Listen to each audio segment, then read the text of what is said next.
I change pitches like that. But what's good, y'all? Surprise your man. Today, like I said, for those who don't know, I know the mic ain't connected to the phone. I just want to use the mic because it's always cool to use the mic. Anyway, what's good, y'all? Surprise your man. Today, we're going to be talking about really only the beginning, middle, and end of SmackDown. Mainly wanted to have this conversation for what the title of this video most likely going to be is Roman Reigns a bigger babyface than Cody Rhodes? That's going to be the title of this video. That's the main thing we're going to talk about, but we're going to say that to the end, which the end is not going to take that long because not much happened on this show anyway from last night's SmackDown. But here we go. 3 key things I want to talk about. So here we go. Number 1 being Cody Rhodes' new challenger, right? He obviously had, I'm not going to go over the show. If you saw it, you saw it. But, you know, Solo came out there, said his thing, and Cody was like, nah, you ain't getting no rematch. But Kevin Owens comes out there with a chair, and then Cody says, hey, bro, since you've been helping me with the bloodline stuff, I feel that you should get a title shot. And then Kevin Owens don't think he deserved it. And then he guilt trips him into joining it by telling Adam Pearce that if he mentions Roman Reigns getting another shot at it, then he knew that that was going to make KO go, you know, fine. I'd rather take a challenge that I don't feel I deserve than to let freaking Roman Reigns, as he just came back, get another title shot. So he knew that was going to get under his skin. So we're going to talk about that first. Now, some people say, and I was talking about this last night because I was at work, but I was still able to like catch SmackDown while I was there at work because I didn't have like too much to do, so I was still able to catch it. So on my way home, I was thinking about this and I was talking about this.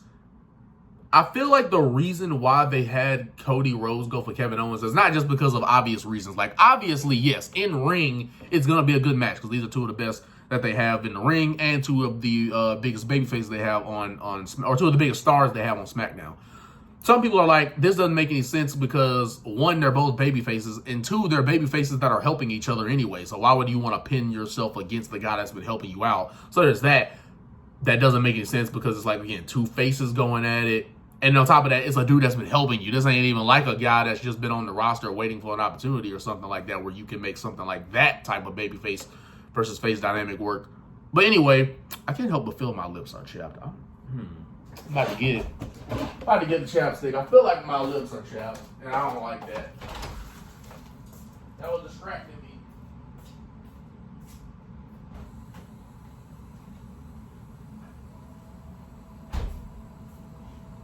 It really, I ain't gonna lie, the lips feeling like they've been chapped was distracting me.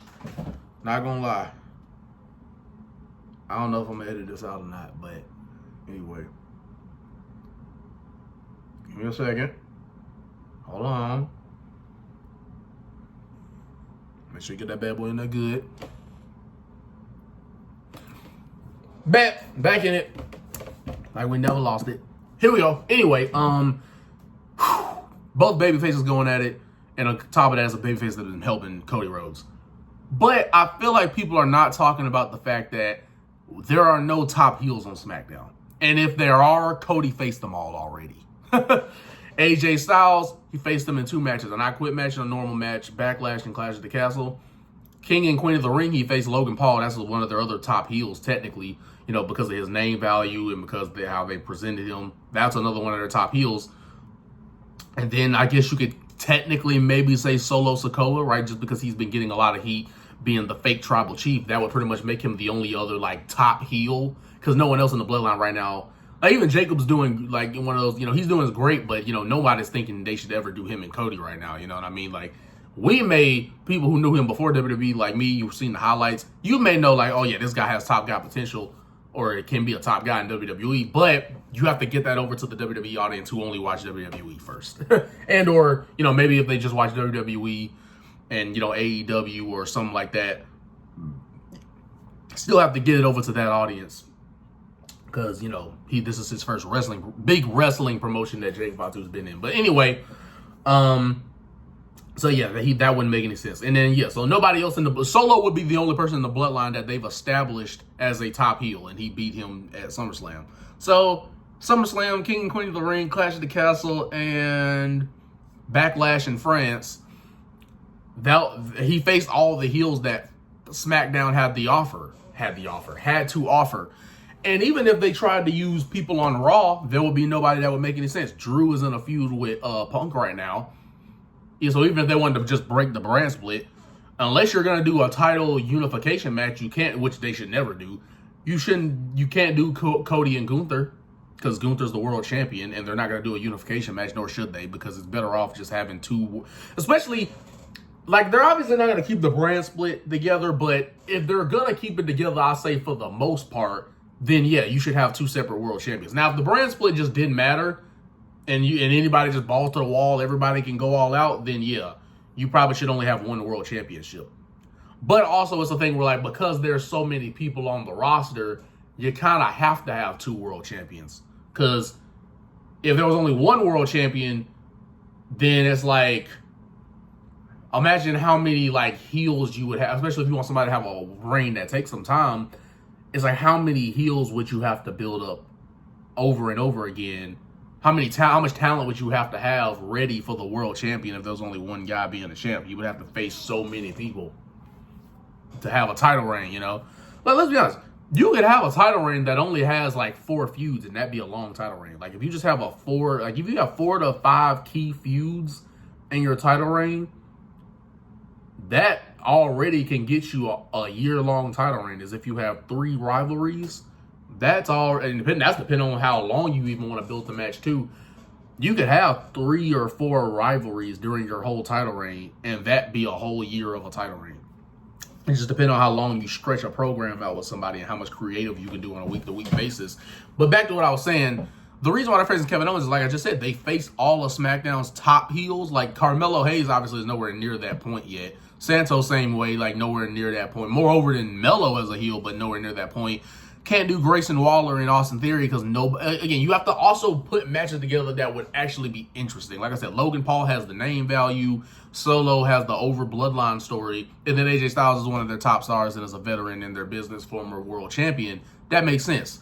That people would want to, due to those accolades or recognition that they've gotten from what they've been involved in, that would make sense for those guys to go against Cody Rhodes, or in terms of like matches you might actually want to see. But yeah, they're out of top. So as you can see, they're out of top heels. They don't have any top heels for Cody Rhodes to face. And the thing is, Cody Rhodes' whole story, funny enough, finish the story. The whole story in this whole title reign has been good matches. Like the one we had with Logan, first one he had with AJ, the I Quit match was good. The match he had with Solo Sikoa was fun, right? Obviously because of all the involvement, right? And that match was more fun than anything else. But right, his matches have been good, but he just hasn't had a rivalry. He hasn't had a storyline. And the closest we got to him having a whole storyline was when he faced AJ Styles. And that only became a storyline in the rematch. Because remember, the first match, they didn't really say much about each other. Then the rematch is when it started getting like, oh, this is what we wanted. Like them going back and forth on the mic, you know, getting personal, whatever. So he's just done. AJ Styles would have been the only rivalry he had, but it didn't last that long because it didn't start feeling like a storyline rivalry until they got to the second match that they had. But anyway, and Logan and them, you know, like I said, they had like 2-3 promos, and you know, so that was for Saudi or for was that Saudi Arabia? Yeah, for that crowd. But anyway, yeah, it's just one of those things where, you know, Kevin Owens, because Randy Orton, you know, we know that's going to be a big rivalry where Orton would have to turn heel on him. So that's why they didn't do Orton. And because he's occupied with Gunther. And speaking of Bash in Berlin, that's where they're going to have this match. It's been made official. It's going to be Kevin Owens versus Cody. And it's going to be Randy Orton versus Gunther. Both for their world championships at Bash in Berlin. I think those are the only matches official so far. And this event takes place on August 31st. So it's in like 21 or 20 days, whatever. I think it's Saturday. I don't know if it's August 10th. Is it August 10th today? Yeah, because SummerSlam, I think, was on August 3rd. That was last Saturday. So, yeah, it's 21 days away. So, 3 weeks out from Bash in Berlin, and we only have 2 matches official, which is probably going to end up being another 5-match card. So, anyway, there's that. And like I said, there's no really any more heels for Cody to face. So, I can see why they did him and Kevin Owens, because they know it's going to be a good match. And because even though they don't have any prior history with each other, the only history, or I guess you could say the only history they would have is the fact that they've been, you know, been each other's alliances by having a common enemy in the bloodline. But anyway, so that's why they made that match. Some can say, what the heck? But at the end of the day, like I said, if you look, and this is their fault, by the way, if you look at their roster, Cody has no more top heels. Like, that's why, it'd been freaking crazy if a MJF would have actually went to WWE, because that would have been an automatic story you could have told right there, and you could have stretched that out for like 3 matches, a rivalry between him and MJF, or the inevitable one, right? Versus him and Randy Orton. But I feel like also The Rock not being able to be back yet is also a thing that's hindering this, because he would be the only other top heel for SmackDown, but it's hard to consider him when he's not there like that. So The Rock would be the only one that make any sense, because he set that up, at Raw after WrestleMania. Rock started the show with Cody, and he told him that he would be back to face him. And so that would be the only other rivalry. The only rivalries right now that Cody could do that could actually stretch for a rivalry is The Rock, Randy Orton, and like I said, if like MJF would have came over, that would have been an automatic story, but he didn't. So there's that. As far as like heels, he would have been able to face. So the only ones he can face that he'll have an actual storyline with is The Rock and Randy Orton. So when Orton turns heel, so that's it there. But now, moving past that, just to explain to people why they even did this match and why I agree it doesn't make any sense, but that's looking at their roster, what are the top heel with Cody face that people would want to see? So moving on to the middle of the show, which was my boy as the new U.S. champion, LA Knight. Yeah, new U.S. champ. Basically letting the people know that, he ain't going nowhere, man. And, the game remains the same, and we all playing, and we all pro, and I'm a pro at this, and, hit it and quit it. Feel what I'm saying? That's what he actually said. Hit it and quit it. Beat Logan Paul. Didn't matter if it was in his hometown. I was going to beat him anyway, And, basically saying that, hey, bro, still my game. I just got some hardware now on me. And, that everybody, was coming after me already. You know what I mean? So it don't feel like a new thing just because I got the title now, basically. So, people coming after me anyway, whether I had the title on me or not, because I had, I had it going on. And folks don't like that. So, yeah. Santos Escobar came out there. And, he said what he had to say. That was funny when he said Escobar. See, that was funny. But LA Knight basically just freaking tore him back down as he would do, and let him know that, I've beaten you multiple times, but it's not, it's still fun for me to, keep beating you and all that. And so now Santos is actually going to compete against LA Knight. I don't know when, but they had a number 1 contenders match between Santos and Andrade. But he won because of the involvement of Carmelo Hayes. But anyway, because they've been having matches. But anyway, the thing I want to talk about here in the middle is, it really goes to show you how the lack of really over superstars there are in the mid-card division. Because you look at LA Knight, who's massively over as a babyface and has been for the last year. And then you look at Logan Paul, who's been over as a heel for the last year, and like I said, has the mainstream attention from his social media days. That combined with the fact that, look at the heat he draws every time he's out there, and how talented he is in the ring. And, the dude can freaking talk, which is not surprising, right? Social media star, it wouldn't be surprising how to talk in front of a camera, But anyway, all that being considered, right, these are 2 top stars, the LA Knight and Logan Paul, and they're feuding over the mid-card title. It goes to show you, all right, bet. These are actually, these are just any mid-carders feuding. It's just, these are 2 top over mid-carders, one as a heel and one as a babyface. And both feel like top stars and are top stars. So when you have these main event level stars competing for the mid-card title, and that's what you want, to have mid-card level, main event level talent competing for the mid-card title, because then it makes that title feel important, So even if it's not 2 main event guys competing for this title, it's like something with Braun Breaker, right? Where it's an upcoming main eventer that everybody can tell is going to be a main eventer winning this title, right? Either that has to happen, or it has to be 2 guys that have gotten themselves over at a main event level winning or competing for the U.S. title. And that's what they did with LA and Logan. But now it's, you get the Santos, and it's like, Santos is not bad. He's talented, but, he hasn't gotten over as a heel in the way that LA Knight's gotten over as a babyface. With Logan, he's gotten over as a heel. Like, he always getting the "you suck" chants and the boos. Like, he's getting, like, the heat. But there's nobody who's been hot as a heel right now that is matching LA Knight's overness as a babyface. And because of that, it's like the mid-card scene is kind of feeling like it's back to the mid-card scene. Because you notice how Logan Paul, he feuded with who? Kevin Owens and Randy Orton. These are two former world champions that Logan Paul feuded against. And then he gets the LA Knight, who's one of their main event guys who just has yet to win a title until now.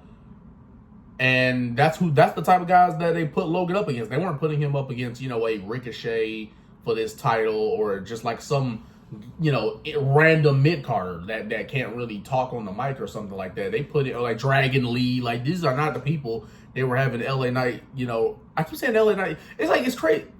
You can actually confuse those names more than you think, LA and Logan. It's because their names both start with an L. So I don't actually get on Mello too much when he botched that one to when he called Logan LA or LA Logan. Like, it's actually harder than you think to get that right, because their names both start with an L. So that's why you get confused. So I got to cut Mello some slack, bro. That is hard to say. But anyway, Logan wasn't feuding with people like Dragon Lee for this title. Like, he was feuding with main event guys or main event level guys as far as their overness with the audience, like LA Knight has. Right? Feels like a main eventer, even though he's not one of those former world champions in the company. But because he's gotten so over, you would think he is. That worked in that situation. So yeah, it's like now we're kind of back to the normal mid-card, right? Instead of it being guys who feel like main event guys because of how over they are feuding for this title, it's back to like normal. It's back to normal, right? Because now Santos, now he's like one of their normal mid-carders, and it is also due to the fact that WWE hasn't built him up like crazy or anything. So it's like they're back to what you would think would be the mid-card, right? People who aren't that over but can do cool stuff in the ring. And not necessarily bad on the mic, but they're just not over on the microphone to the degree of somebody else would. Like, obviously, I could obviously see LA Knight facing, obviously, Santos being now, but I could obviously see him running it if they ever give Melo legitimate wins more often.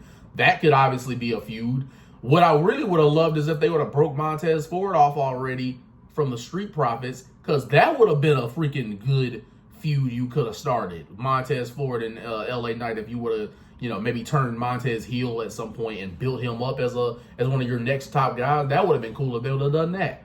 Montez and LA, like, you could have had some people. Montez, Carmelo, just trying to think of like other mid-carders that would actually be over, that would make sense to compete with LA Knight, or that are over, or like have the potential, I guess you could say, to be over.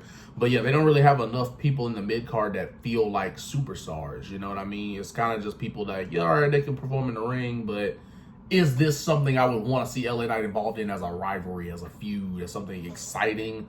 No. But anyway, that was the middle part of the show. And now I thought it wasn't going to take that long, but it actually did. Now we're going to get to the part I want to talk about. Roman Reigns came out to attack Solo after Solo invited him to the ring. And he had the necklace, the Ula Fala, I think that's what it's called. And he took that, put it around his neck, and then Roman picked it up, got attacked. And then, Solo took the Ula Fala back, put it on his neck, ran to the top of the ring, and let his homies of Tama Tonga and Tonga Loa get beat up. And that's how we ended the show. So, show didn't really have much to offer. New champ in LA. The women really weren't even on the show like that. New champ in LA. Cody having even though it kind of didn't make any sense, but it's like, again, they don't have that many heels, and that's their fault. But, with, him having that with Kevin Owens being made official for Bash in Berlin, and then also, the ending with the big return we were waiting for that only lasted like 5 to 7 freaking minutes of Roman Reigns. And that's fine, right? Roman's only out there for like 5 minutes, 7 minutes. But the problem was, it was a promo. That would have made more sense if he had been out there that long for a promo. But, like, I would have, in a dream scenario, we would have got a 5-minute promo of Roman talking his trash, maybe beating up Solo and his homies, and then maybe they bail and they escape. And then Roman has that one final thing to say to Solo on the microphone with aggression, throws the mic down. That's how we end the show. Ideally, I thought it was going to end something like that. But that's not. Roman didn't talk. He just beat him up, which is fine. But then it's like, but it was kind of the whole point of the OTC coming back was the fact that we wanted to hear what he had to say to Solo, about Cody, right? Have that comeback promo where he addresses some things, that's been going on since he's been gone. That's what we thought we were going to get. Hopefully we can get that next week. But last thing I'm going to say is Roman's over. I mean, the crowd was already the crowd is chanting, the original tribal chief. They're already chanting OTC. That's on his Titantron now. It's on his shirt. So they're already chanting that. He got a massive pop when his music hit, and he got a OTC chant was pretty, what's the word I'm looking for? It was pretty, notable, I guess you could say, throughout the time he was there. And there's that. So I thought he was going to get a promo and then maybe they try to attack him and then he says like that one final line to end the show. I thought something like that was going to happen. But Roman, I think right now is probably, even though Cody's still getting good reactions, no doubt still getting good reactions, they're still singing the song. But as far as momentum goes, I think Roman's the top babyface right now because, he just came back too. That's what's helping him as well, right? Maybe when his momentum wears down because he's been back for a couple of months, maybe then him and Cody will kind of be at the same level, but because he's hot off of a return and he's new and fresh as a babyface that the crowd actually likes this time, I think that's what's giving him the edge here. And the fact that they made him champ for 4 years and now he's back as a babyface. I mean, them making him champ for 4 years in the face of the company, that also helps you to be the top babyface over Cody, who they didn't make the face of the company until WrestleMania this past year. So when you've been holding it down as the face of the company for like the last 5 years as the tribal chief, versus this new guy who just won the belt, yeah, he's probably not going to top you right now, especially if you just came back, with all that time and being said, yeah, Roman's definitely the hotter babyface. And then if y'all was watching the channel, I brought that conversation up before Roman even came back. Was bringing up like who's going to be a bigger babyface when Roman returns. Will it be Roman or Cody? And our answer is Roman. So last video I made is who's going to be a bigger babyface, Cody and Roman. I think this video will probably be titled like Roman.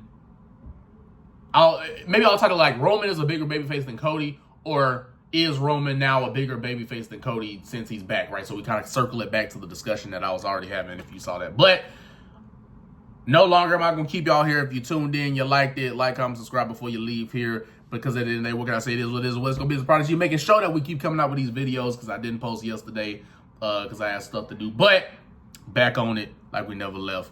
But you should know, trust to believe that since I'm DJ White. So without further ado, let's get it. Till I see you young boys and girls again. Peace.